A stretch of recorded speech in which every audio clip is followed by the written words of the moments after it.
Assalamualaikum warahmatullahi wabarakatuh. Bismillahirrahmanirrahim. Alhamdulillahi rabbil alamin. Wa afdhalus salati wa atammu taslimi ala sayyidina Muhammadin wa ala alihi wa sahbihi ajma'in. Allahumma 'allimna ma yanfa'una wanfa'na bima 'allamtana wa zidna 'ilma. Allahumma la sahla illa ma ja'altahu sahla wa anta taj'alul hazna idza syi'ta sahla. Allahumma ansurna ya arhamar rahimin. Allahumma rabbana ighfir lana dhunubana wa israfana fi amrina wa thabbit aqdamana wansurna 'alal qaumil kafirin. Amma ba'd. Tuan-tuan sidang jemaah yang dirahmati Allah Subhanahu wa taala, alhamdulillah pada kesempatan yang mulia ini, beberapa detik lagi sebelum masuknya waktu Jumaat, zuhur pada hari Jumaat, sama-sama kita berada dalam rumah Allah Subhanahu wa taala ini dalam keadaan beriktikaf dan dalam keadaan beribadah. Di samping ada yang sedang berzikir dan berselawat kepada Nabi sallallahu alaihi wasallam, maka di kesempatan ini juga kita sama-sama memperingati antara satu sama lain apa yang telah kita pelajari, dan mungkin kita tambah sedikit sebanyak tentang ilmu dan maklumat yang kita telah tahu. Tuan-tuan yang dimuliakan,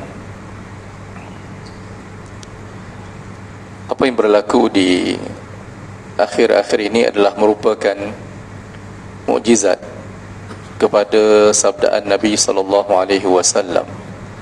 Satu hadis yang sahih, baginda sallallahu alaihi wasallam bersabda, "La tazalu ta'ifatum min ummati zahirin 'ala al-haqqi la yadurruhum man khalafahum aw man khadhalahum hatta ya'tiya amrullah wa hum 'ala dhalik." Qalu ya Rasulullah, man haula? Qala sallallahu alaihi wasallam, hum fi baitil maqdis wa akna fi baitil maqdis. Rasulullah sallallahu alaihi wasallam bersabda, la tazal, sentiasalah, berterusanlah sekelompok daripada umatku, ta'ifatun min ummati, zahirin 'alal haqqi, terus zahir dan melaungkan kebenaran, menjaga kebenaran.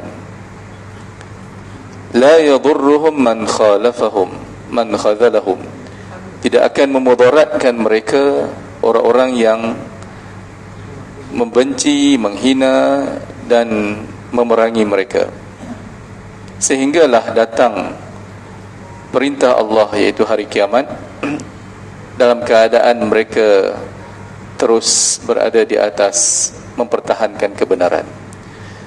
Para sahabat bertanya, wahai Rasulullah, siapakah golongan itu, kumpulan yang kecil itu?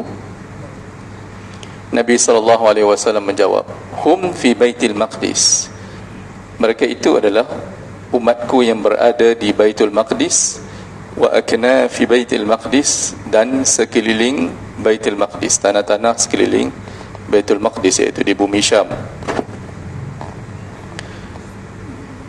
Mukjizat kepada sabdaan Nabi SAW ini, kita saksikan bagaimana Allah Ta'ala mempertahankan dan menjaga golongan ini, dan bagaimana golongan umat Nabi SAW yang walaupun bilangan mereka sedikit, walaupun mereka di pulau, walaupun mereka tidak diberi bantuan, bahkan disekat, walaupun mereka diabaikan, walaupun mereka dinafikan hak mereka, tapi mereka terus bangkit dan mempertahankan hak seluruh umat Islam di dunia, iaitu kiblat kita yang pertama, Baitul Maqdis. Dan saya masih ingat lagi pada tahun 1987, ketika pertubuhan Hamas ditubuhkan oleh Syekh Ahmad Yasin, seorang ulama yang telah tua, yang lumpuh, bergerak di atas kursi roda sahaja. Dia yang menubuhkan pergerakan pertubuhan Hamas yang membela rakyat-rakyat Palestin. Setelah beberapa parti Arab di Palestin menggadaikan maruah dengan berunding dan berdamai dengan Zionis seperti Fatah dan sebagainya, lalu lahirlah Hamas ini demi untuk mempertahankan hak dan kedaulatan bumi Aqsa dan negara Palestin. Dan ketika itu gerakan ini sangat lemah dan dhaif dan hanya bermula dengan kanak-kanak dan budak-budak masih yang hanya menggunakan batu-batu untuk melawan askar Zionis yang datang menceroboh. Mereka hanya berdepan dengan perisai-perisai Zionis dan kereta-kereta kebal mereka hanya dengan batu, sehingga diperli dan digelar Atfalul Hijarah, budak-budak batu ataupun kanak-kanak batu. Tiba-tiba selepas 35 tahun, hampir 35 tahun, 1987, sekarang 2023, tiba-tiba budak-budak ini, kanak-kanak ini telah besar dan berjaya memulakan serangan dan tentangan kepada Yahudi Zionis di tengah-tengah rumah mereka sendiri, di tengah-tengah penempatan haram mereka sendiri. Satu yang tak pernah sangka, suatu yang tak pernah terbayang akan berlaku, tiba-tiba berlaku pada 7 Oktober 2023. Ini membayangkan dan memberi nafas yang baru, semangat yang baru kepada umat Islam, bahkan memberikan keyakinan bahawa sabdaan Nabi SAW yang merupakan as-sadiqul masduq, yang benar lagi dibenarkan, itu adalah pasti benar sentiasa dan tidak akan tersilap.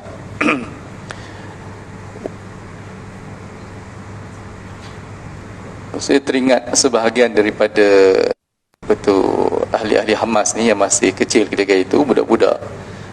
Mereka sanggup dan berani pergi merempuh kemarahan tentera Zionis kan, hanya dengan batu-batu. Dan sebahagian, dan boleh kata setiap di kalangan mereka ini adalah anak-anak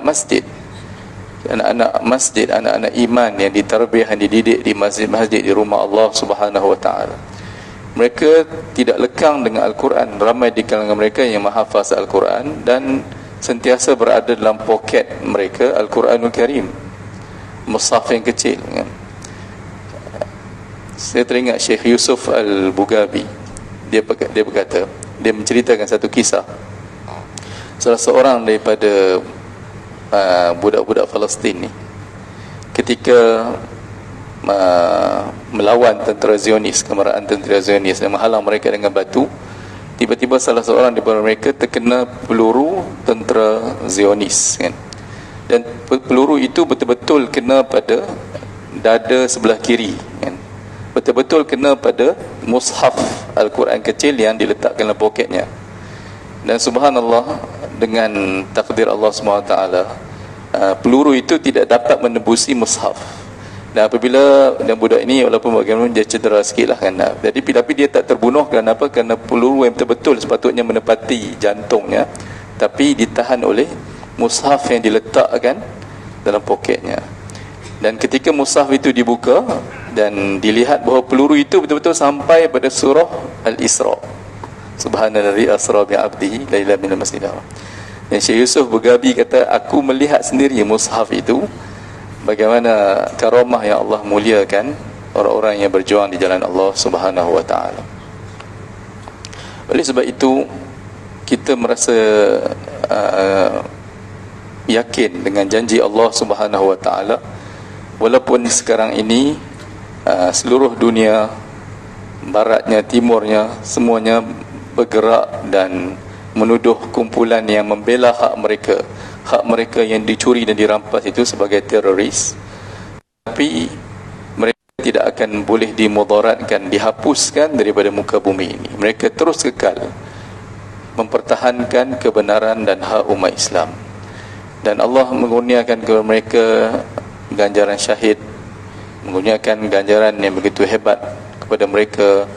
Dan kita lihat pengorbanan yang dilakukan bukan saja oleh pemuda-pemuda, bahkan kanak-kanak kecil, wanita-wanita, orang-orang tua, semuanya dikurniakan oleh Allah Subhanahu Wa Taala ganjaran mempertahankan kiblat pertama umat Islam, Baitul Maqdis.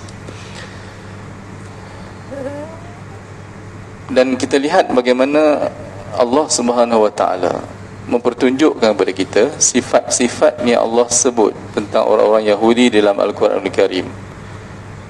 Dan saya mengajak tuan-tuan dan puan pada ketika ini dan hari-hari yang berlalu ini, dalam beberapa hari inilah kan, sama-sama kita membuka surah Al-Hasyr, surah Al-Ahzab, surah At-Taubah dan surah Al-Anfal.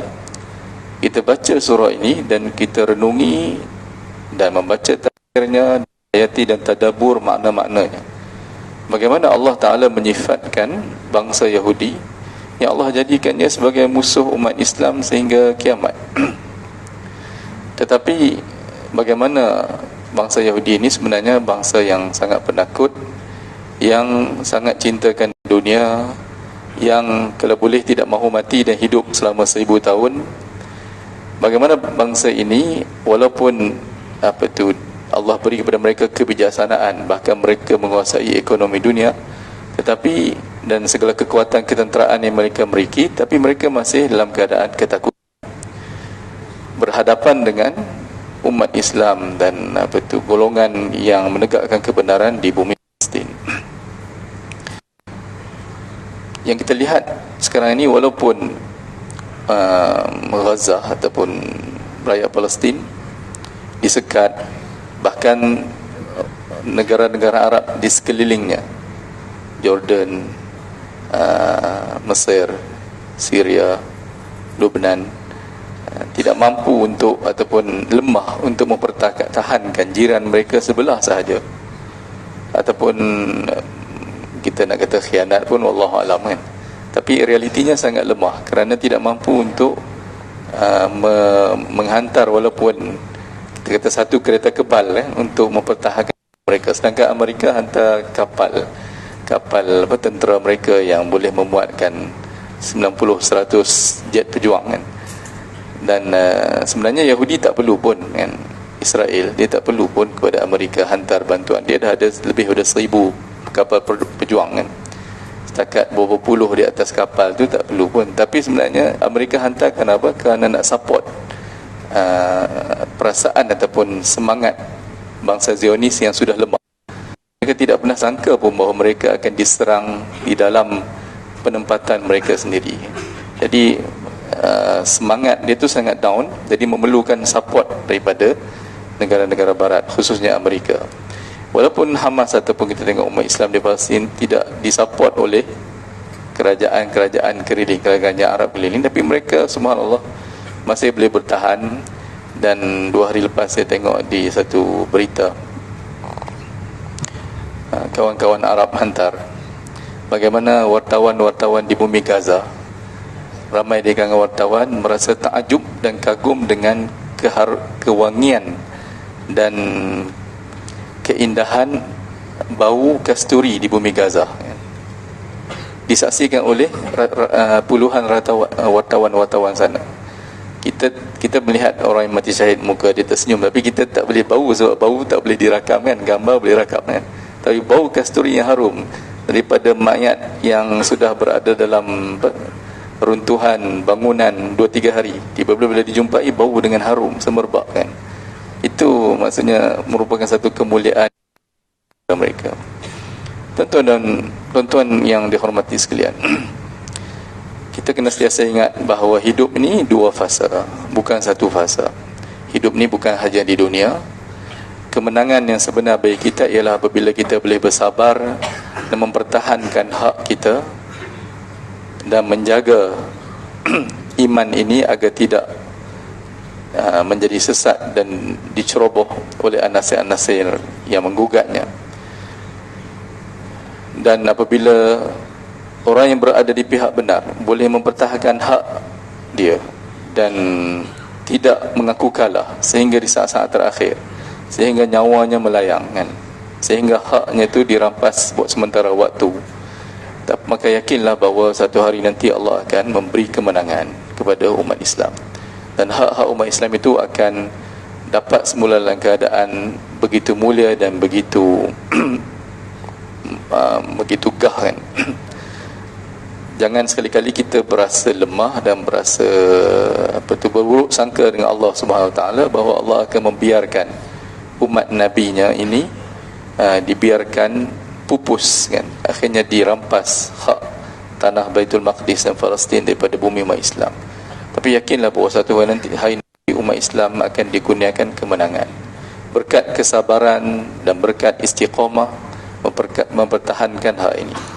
Walaupun kita tidak mampu untuk membantu mereka pergi ke sana untuk berjuang bersama mereka, tapi perkara yang paling penting kita lakukan ialah doa, dan doa itu merupakan senjata orang-orang yang beriman.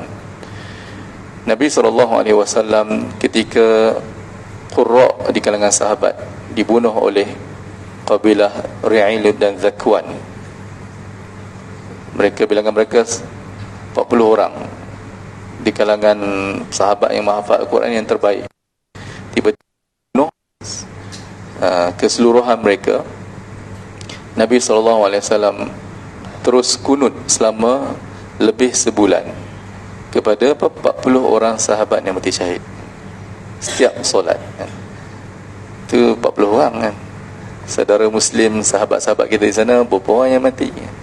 Jadi sebetulnya umat Islam di seluruh dunia tak berhenti kunut kan, sehinggalah kemenangan itu datang kan. Kunut nazilah ataupun kunut doa memohon kemenangan kepada Allah SWT dan memohon Allah menghancurkan musuh-musuh Islam ini sangat ringkas yang diajar oleh Nabi SAW. Sepatutnya kita amalkan sama ada kita sembahyang berjemaah ataupun sembahyang secara bersendirian dalam setiap solat kita pada rakaat terakhir selepas daripada kita bangun daripada rukuk, sebelum kita sujud dan selepas yang tidal.